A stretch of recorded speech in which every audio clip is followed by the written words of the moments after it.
Welcome to my M4 Savage video guide. I did not plan to do video guides anymore, but since some friends asked me to, here we are. I'll try to keep this video short and sweet with less explanations than my prior ultimate guides, so let's get started. The boss will start by casting Wrath of Zeus, a raid-wide AoE, and shortly after, dash to the north side of the arena. She will then enter her first major mechanic, Bewitching Flight. Her wings will shoot lasers like in normal mode, and she will also summon cubes on the west wall that will shoot horizontal lines across the room. Make sure you are in a safe spot before the end of the cast. The vertical lasers will leave electric lines on the ground. A set of lines will glow, which means they'll go off first. You'll have to dodge the lines as well as the cubes that spawn on the east wall. They'll have to be spread as either the support players or the DPS players will be targeted by the electrifying witch hunt. After this, the group will dodge into the other safe spots available while baiting the witch hunt correctly. The boss will show a set of close or far diamonds to tell us which 4 players will be targeted. You'll want the role that has not been hit by the electrifying witch hunt to bait this upcoming witch hunt. Now, here's the breakdown of this mechanic. After the boss jumps to the wall, pay attention to the lines shooting from her, as well as the cubes on the west wall. These will go off at the same time. The wings will leave 5 electric lines on the ground, and some of these will be going off shortly after. There are 2 patterns for this. Either the inner 3 lines will go off, see the left diagram, or the outer 2 will go off, see the right diagram. From here on, I'll be illustrating both scenarios at the same time. To dodge these, the party will have to be spread out as the support players or the DPS players will be targeted by electrifying witch hunt. Put light party 1 on the west, light party 2 on the east, and spread as the diagram illustrates. That allows melees to be closer to the boss for this part. Make sure you dodge the glowing lines and the east cubes at the same time. The role that gets hit will be affected by debuffs, forcing them to be spread out, forked lightning, and forcing them to dodge the next mechanic because of the physical vol. From here on, you'll know which role needs to do as the boss says. The boss can follow up with one of 2 things, either close diamonds or far diamonds. We'll start by illustrating close diamonds first. For those, you'll want to make sure that the 4 players that did not get hit are the 4 closest players to bait the dives appropriately. That also means the role that got hit will need to be the furthest 4 players away. Swap with your partner accordingly, and execute the mechanic correctly. On the other hand, if the boss did far diamonds, you'll want the 4 players that did not get hit to be the 4 furthest players. Swap with your partner accordingly, and execute the mechanic correctly.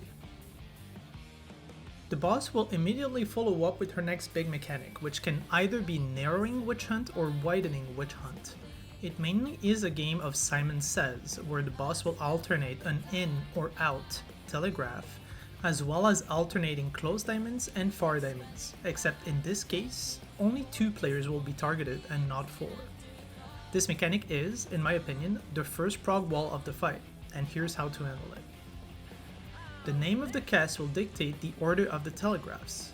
Narrowing means the safe area will be in, out, and widening means the safe area will be out, in.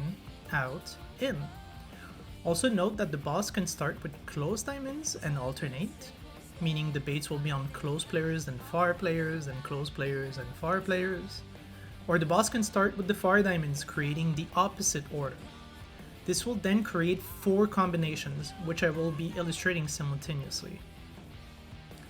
Each player will end up having to bait one of the witch hunts. The order of who baits depends on which diamonds the boss executed. If the pattern starts with close diamonds, the order will be tank, healer, melee, ranged. But if the pattern was far diamonds first, then the order is healer, tank, ranged, melee. This means melee players will always have a close bait, and ranged players will always have a far bait. Unfortunately, there are major differences in the way the group moves depending on the combination the boss does. For two of them, widening with far diamonds as well as narrowing with closed diamonds, the group won't have to move much as the baiting players will be doing most of the work. You'll simply move a couple steps between each AoE. However, for the other two combinations, widening with closed diamonds and narrowing with far diamonds, the group will be the one moving a lot, while the baiting players simply go at the edge of the in or out AoE. You'll have to identify this and adjust your movement accordingly. I will slowly play all scenarios, so here's step 1, step 2, step 3, and step 4. The boss will cast another Breath of Zeus, a raid-wide AoE, and follow up with her first Electrope Edge. During this mechanic, she'll summon cubes at the corners of the arena and charge them with electricity. The more electricity, the bigger their explosion. She will then pick a side to cleave with Sidewise Spark, only leaving a quadrant of the arena free, and pair it up with a partner stack or a spread AoE. Here's how to handle it. After summoning the cubes, the boss will start casting Witch Gleam, which will hit 3 times. 2 cubes will end up getting hit twice, making their quadrant completely unsafe, while 2 cubes will only get hit once. Keep those 2 cubes in mind and wait for the boss's Sidewise Spark to know which quadrant is the safe one. While the boss is casting Sidewise Spark, it will be also surrounded by orbs. If the boss has 8 small orbs around her, it will be a spread. If the boss has 4 bigger orbs around her, it will be partner stacks. To handle the spread, we orient ourselves based on being on the safe quadrant and looking in on the boss. The melees and tanks will need to form a diamond formation under the boss if it's spread, with melee 1 on the left, melee 2 on the right, main tank under, and off tank barely out of max melee. The boss follows up with Wicked Jolt, a tank buster that hits twice. You could do a tank swap or simply use a tank invuln for this buster.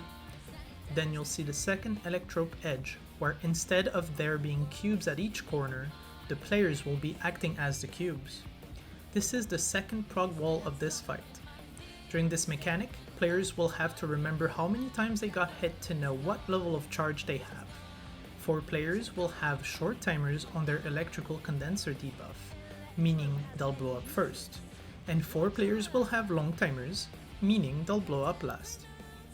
While a set of players is handling their explosions, the other set of players will be in the waiting area.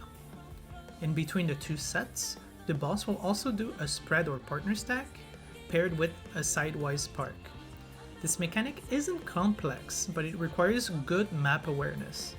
Here's how to handle it. The boss will start casting Witch Gleam. Start in your assigned clock spot and pay attention to your debuff timer, as it is important for 2 reasons.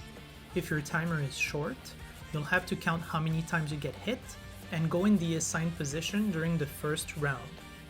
If your timer is long, you'll have to count how many times you get hit, add 1 to that, since you'll be hit by the stack or spread later on, and go to your assigned position during the second round. That part is really important.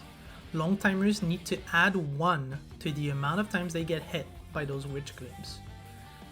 The pattern on the floor will always look like this when the debuffs are about to expire. Turn the arena until you have this orientation as your new north. Looking at the arena like so, the supports will be dropping their AoE on the left and the DPS on the right of the arena. The 3s will go to the south corners and the 2s will need to go to the square below the north corners. Meanwhile, the 4 long timer players will be north as the tile will not be hit by any AoE, like so.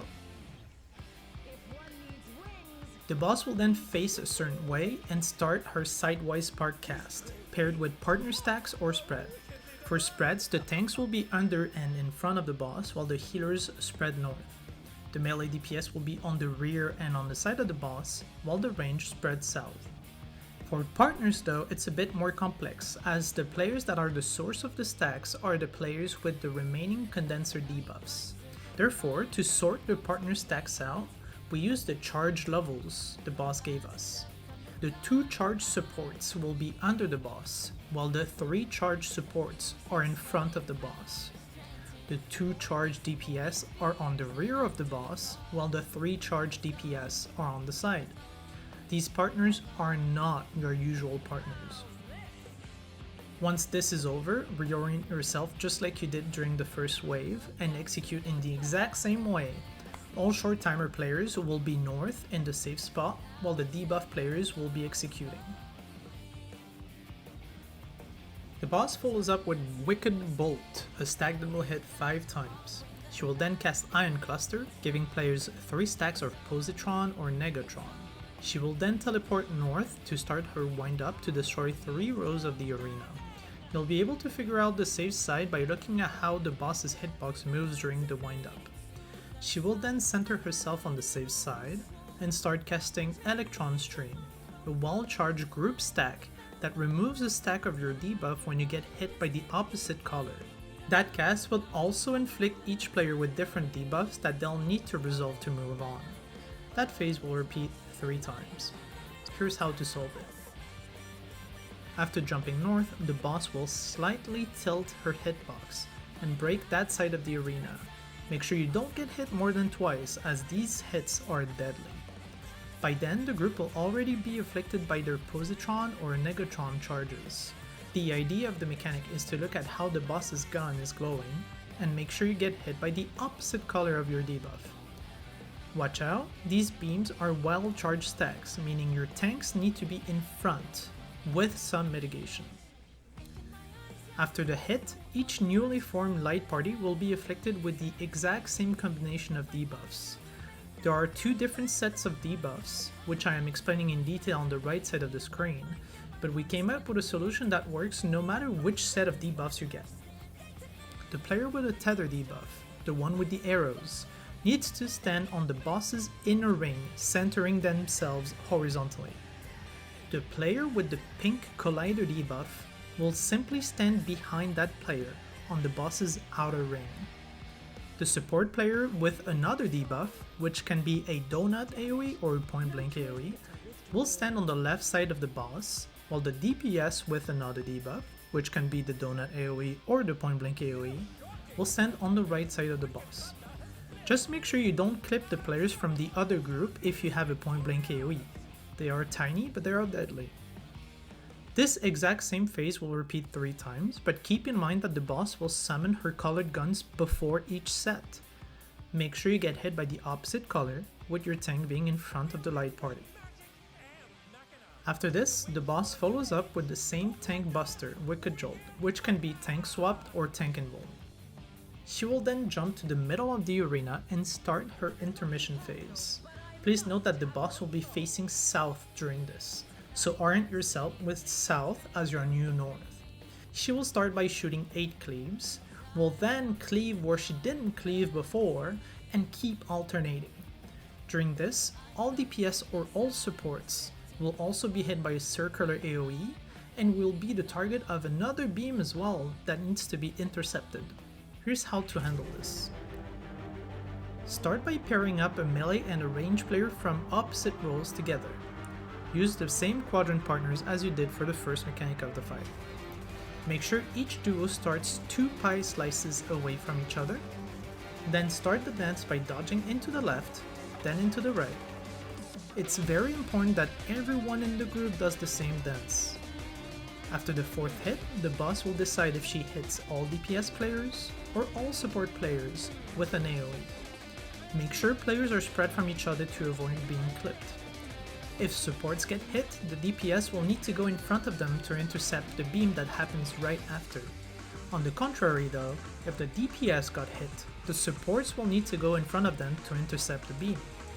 After this, the boss will cleave one more time, and this cycle will repeat twice. After the 2 cycles, the boss will do 4 hard-hitting AoEs as she evolves, with the 4th one also being a knockback that will send you to the new platform, which has a different shape. Once the boss reappears, she will start casting Crosstail Switch, an incredibly hard-hitting AoE spam phase, which we suggest you tank LB. Your tank should hit the limit break on the last letter H of the cast bar to mitigate as much as possible. You will then see a new variant of Exaflares which look very daunting at a first glance, but are not as complex as they appear to be, paired with a Wicked Blaze, a light party multi-heading stack. Here's how to solve this.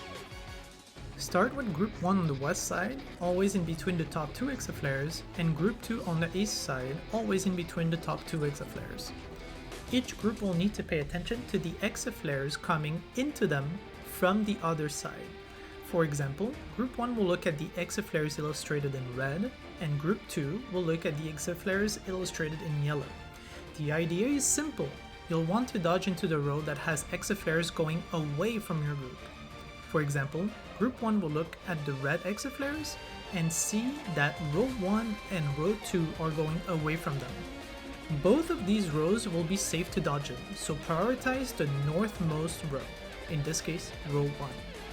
Meanwhile, Group 2 will look at the yellow Exaflares and see that row 3 has the only Exaflares going away from them, so they'll have to dodge into row 3. For that pattern, I suggest to use Sprint.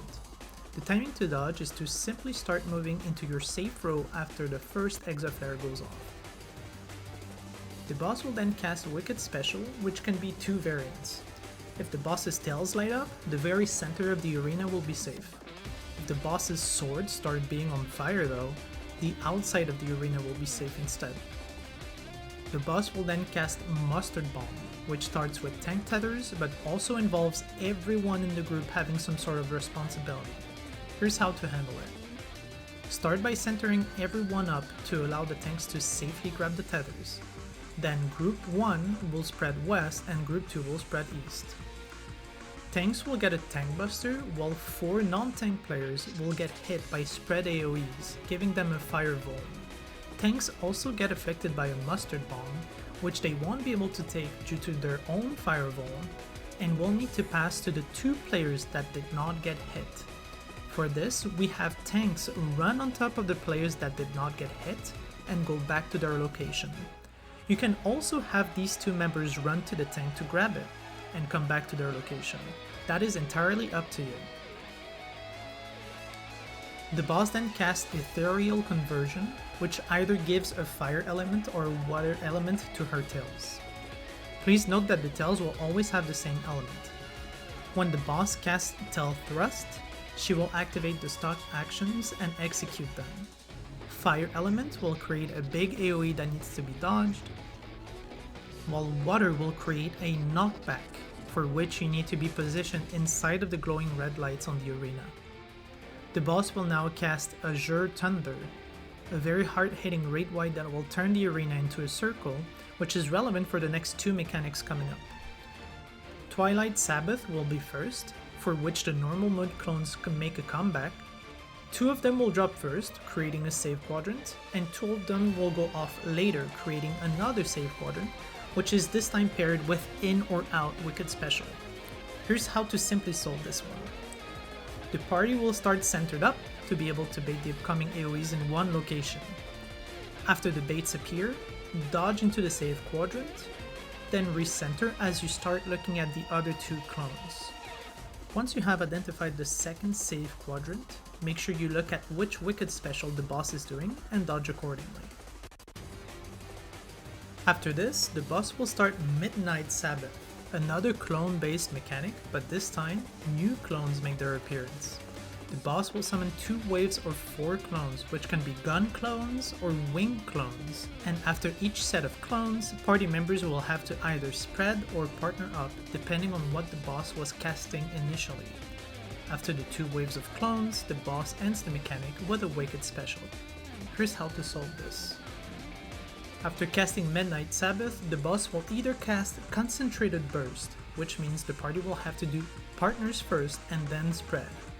Or she will cast Scattered Burst, which means you'll start with spread and then move into partners. The idea is simple here. Party members will want to either be under the wing clones or away from the gun clones. Please note that the boss can do double wing clones, double gun clones, or one of each, so pay attention. Make sure you pair up a tank with a melee and a healer with a range for this mechanic. Each duo will take care of an intercardinal and will rotate clockwise to the cardinal if they need to. Here is an example of concentrated burst with 2 sets of gun clones. The players will dodge the guns and partner first because it's concentrated. The players would then dodge the guns again by rotating clockwise, but this time for the second set, spread out. We have the supports going further and the DPS moving less, but feel free to do what works for you. Don't forget that this ends with a Wicked special. This time, as an example for Scattered Burst, let's illustrate a set of gun clones followed by a set of wing clones.